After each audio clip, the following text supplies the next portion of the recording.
Thank you so much for being here. Happy holidays. I love the way you guys look all bright and shiny and just Christmassy. This is a beautiful time. It's not me.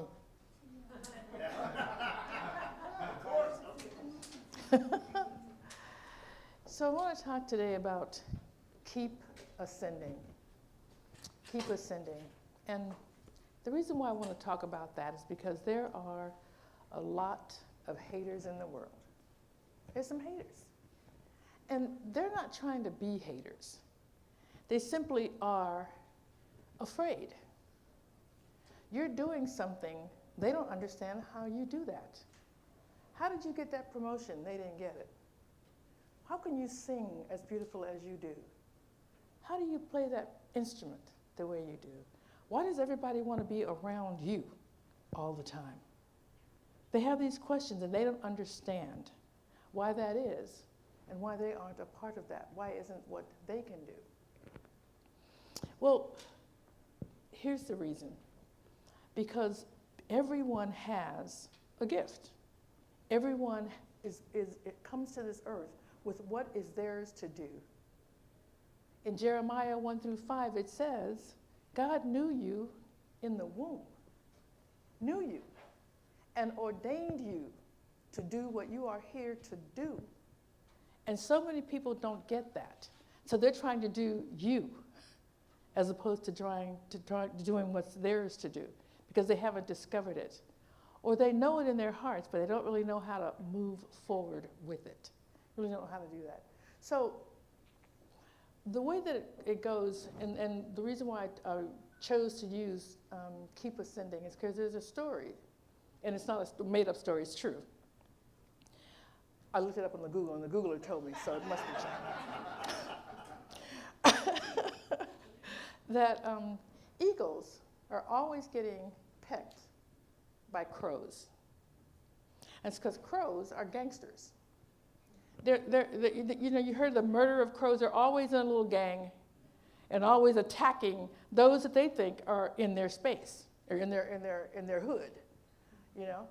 Because they're kind of the only group of animals that actually are birds, certainly that live in a group, that protect each other, protect their food and all that kind of stuff. And eagles fly through. They're bigger than them. They know they can take their food and stuff. So they just gang up on them and start hacking, pecking, get out of our space, get out of our neighborhood. And the eagle, because it is an eagle, doesn't bother trying to shake them off or fight them. He just does what he does and keeps on flying higher and higher until he's out of the range that they can breathe in, and they fall off. They just fall off because they can't breathe in the atmosphere that he can breathe in. And so the whole idea is to keep ascending, to keep doing what's yours to do. Don't let the crows and the haters peck at you and make you think that what you're doing isn't worth it, isn't something that's extraordinary, because it is. Just keep doing you. Keep ascending. And I know that I've shared with you the story of me being overseas and wanting to get a band together. And I did that because, as I shared with you, at that point, I decided that I wanted to understand God more. And we talked about that this morning in our Bible study. Why are there so many books and people talking about spirit or God or whatever? It's because not everybody understands why they know. Not everybody understands why God loves them or what they can do or the power that they have. And so people are trying to write books or stories. That's not mine, right? That's mine. Okay, thank you. Usually it's mine, which is why I said. And so we're just trying to understand what is ours to do. And so as I'm there, and I said to God, because you can just say this, because God said, and I don't know what Bible verse it is. You can look this up on the Googler, but it's about tithing. And God said, test me in this. Go ahead and tithe and test me in this and see if I won't pour out manna from heaven. The storehouse, you will just get so much more but test me in this. And so I thought, well, if you can test God in that, then obviously God's open for you testing him in all kinds of stuff. So let me test this out, see how this works, and see if prayer actually works. And so I said, here's my role. Here's what I'm going to do. I'm going to ask you for this, and I will commit and be in covenant with you and listen to you every single day. I'll get into prayer and meditation to make sure that I'm hearing you and that I understand what it is you want me to do. And whether it makes sense to me or not, I won't argue, which I've changed that and I argue all the time. But back then, I said, I won't argue, even if it seems stupid. I'll just move forward. And so I did that. And Spirit took me into all kinds of places that didn't seem connected, but they were. They were connected in ways I couldn't see until the end, until it's revealed. And so I'm in this place. I don't have a band. I don't even have music set up. All I know is that I love to sing, and I love Motown, and I love 60s music. So that was my plan. And I just put a little brochure together with nothing behind it, just a brochure with my name and this is how you contact me. And didn't have a band, didn't even know anybody that could play. And so Spirit said, well, go to a jam session. Just go sing. I said, okay. And so, well, first of all, he sent me to Thailand, so I was there. And then he told me to go to a jam session. I said, all right. And so, which I love, so I sat in a jam session. And musicians came to me and said, hey, what are you doing? I'm looking for band members. No, really? And so the guy that ended up being in my band the entire time was there, and he talked with me and said, let's put something together. And he brought all the musicians that I didn't know. And even as I was putting it together, and I was saying that I'm going to do this and that we wanted to work in different places, because I knew I could talk to people and get them to hire us, people would come to me and say, you can't do that. Nobody will pay that kind of money. Because we were in Thailand, and I wanted to pay my band members, and it was a 5-piece band that we finally ended up going together, and I wanted to pay them $100 a night. And it's not a lot, but it's something, and it's much more than anybody else was making. And they said, nobody's going to pay you that. I said, no one's going to pay you that. And here's the reason why you can speak that way. Because when the Spirit has sent you someplace and told you to do something, no one else can convince you that it's different, it's otherwise. Because you already know. The Spirit had already taken me places, had already put a band in front of me, had already shown me some places to go and to do and to be. And it was coming together, so I already knew. So anything anybody told me was coming from them and not from Spirit. It's coming from the fact that they didn't understand how I was doing it, and they couldn't do it, so there's no way I could do it. Because they've been there a lot longer than me. And they've been playing a long time. And they've been playing in this arena, and nobody makes that kind of money. But I didn't listen, because I was listening to Spirit, because that was a covenant that I was in with Spirit. And so that's the beginning of how it works. And so you just keep ascending. You don't need to listen to what people who aren't you. See, it's not like that what you have is so special, but it is. It is that. But it's special for you. It's special for you. There is something in you God put there and ordained you to do. When my sister was talking last week, that's where I was last Sunday, she's beginning to do some ministry. And so she was speaking at a church, and I wanted to support her. And she used this exact same story, keep ascending, exact same. I thought, that's a message. I like that. That's a message for me. And she was talking to her, she was actually doing a celebration for a friend of hers who was a minister, and it was her anniversary. So they were celebrating her anniversary. And her friend would always say this: I didn't ask for this. I didn't ask to be here. That wasn't her plan. She wasn't planning on being a minister. But her uncle was ill, and he was the minister. And there was someone else who wanted to take over, but he said, he can't do it. I want you to do it. You're the one. You're the one who was made for this. You're the one that was made for this. So I want you to know that. You're made for this. Whatever this is, That's what you're made for. God ordained you in the womb to do what it is. So the how is not your business. I didn't know how. I just knew that I was ordained. That God, I had prayed and God said, yes. And I'd always sung. I didn't know. I didn't know that I could sing well. You know why? Because I don't know how many of you were raised in fundamental churches, but they lie right to your face. Because that's a Christian thing to do. They hear somebody singing off key and wailing and caterwauling and still go, oh my God, that was so good. And I just thought, all Christians are just obviously tone deaf or something.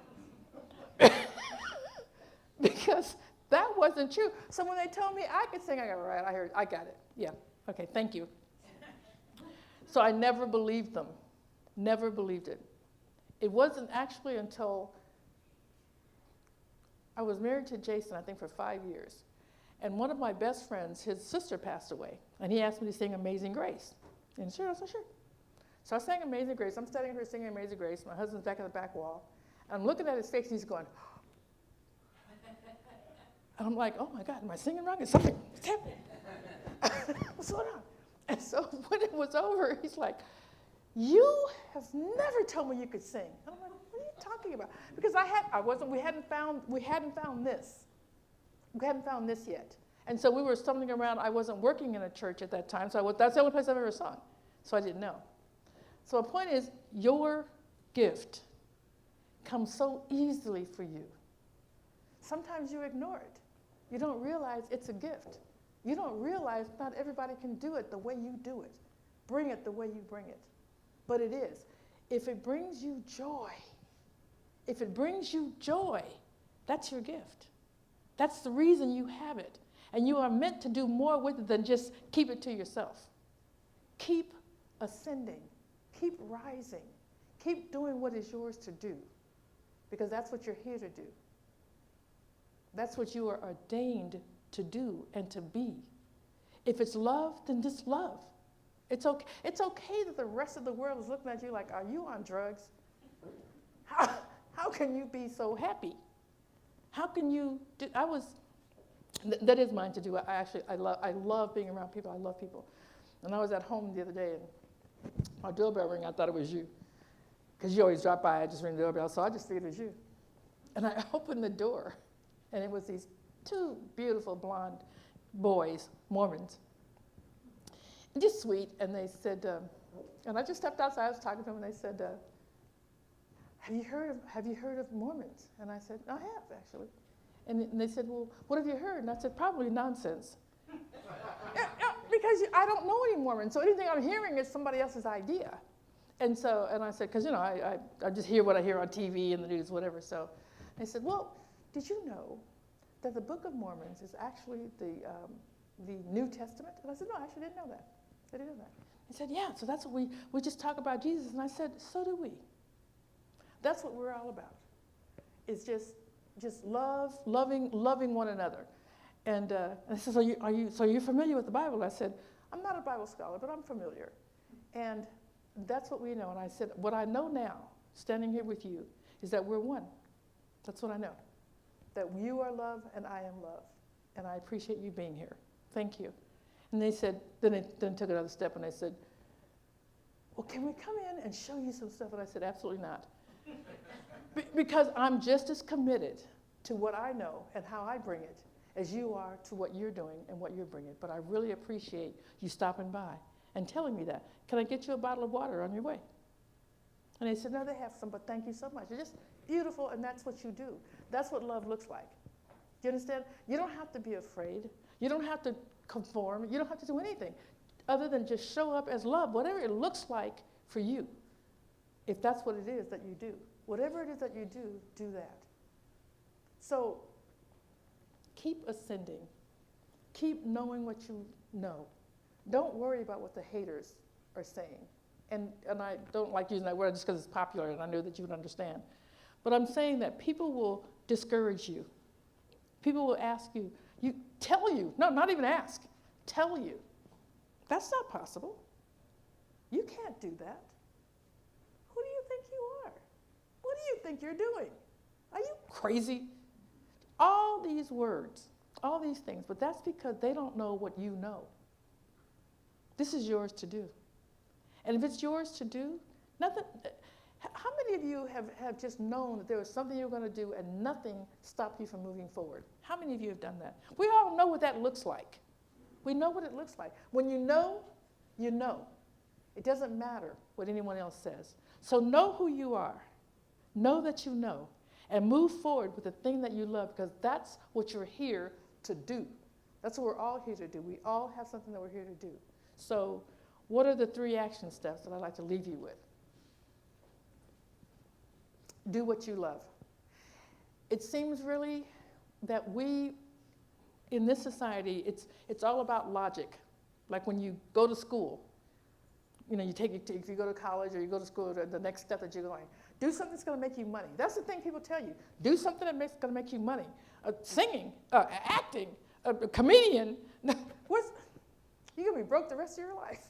And it wasn't about the money that it's going to bring, but it will pay you.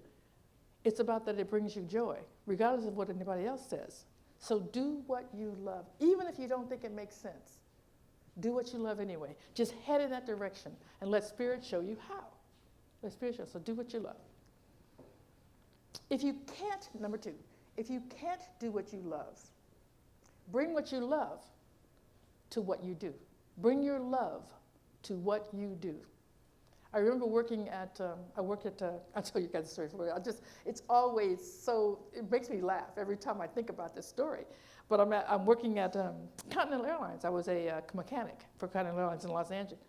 Let me slow down. Somebody told me I talk way too fast. Somebody. Yeah. Somebody's, yeah. I was in Los Angeles. I worked for Continental Airlines, and I was a mechanic. And I loved shopping in the store, in the company store, because they always had some cute little thing, some airplane, some, I don't know what, some hat or jacket. So I was in there just going through stuff, just walking around, just looking. I think they had a sale, so I was really looking around and stuff. And then finally took my booty up to the front and was going to pay for it. And the woman, she just looked at me like, and she said, "Are you really that happy?" And I said, what happened? What do you mean? And she said, "All this singing you're doing." And I said, "Oh, was I singing?" I didn't even know I was. I didn't even know I was. Because you just show up as you. You just show up as you. Do what you do. Okay? Do what you do. So do what you love. If you can't do what you love, bring your love to what you do. Okay? And then just keep rising. Just shake them off. Just shake them off and do what you love. That's what we're here to do. That's all we're here to do. Have a Merry Christmas, Happy Holidays, and bring your love everywhere.